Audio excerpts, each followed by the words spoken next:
Champion ট্রফির মাঝেই ইংল্যান্ডের সাদা বলের অধিনায়কত্ব ছাড়ছেন জর্জ বাটলার। চ্যাম্পিয়ন ট্রফির গ্রুপ পর্ব থেকে ইংল্যান্ডের বিদায়ের পর ইস্তফার ইচ্ছা প্রকাশ করেছেন বাটলার।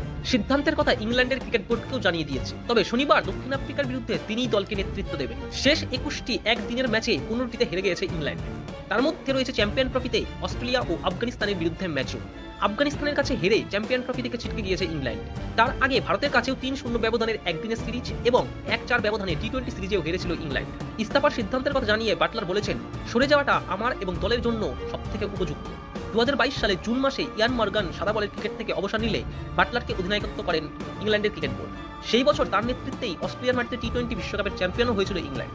বাটলারের নেতৃত্বে এখনো পর্যন্ত ইংল্যান্ড 44টি ওডিআই ম্যাচ খেলেছে, যার মধ্যে 18টি জিতেছে এবং 25টি হেরেছে। একটি ম্যাচে কোনো ফল পাওয়া যায়নি। পাশাপাশি 51টি টি-20 ম্যাচের ইংল্যান্ডের অধিনায়কত্ব করেছে বাটলার।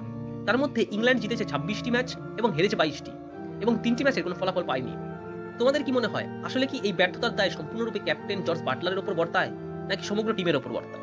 তবে হ্যাঁ, ইংল্যান্ড যে কয়েক বছর ধরে বেসবল ক্রিকেট মডেলকে প্রমোট করেছে, তার জন্যই তাদের দলের হয়তো এরকম অবনতি। তোমাদের কি মনে হয়, ইংল্যান্ডের টিমকে কি এরকম ভাবেই খেলা উচিত, নাকি তাদের খেলার মডেলকে চেঞ্জ করা উচিত? তা অবশ্যই কমেন্ট বক্সে জানাতে পারো।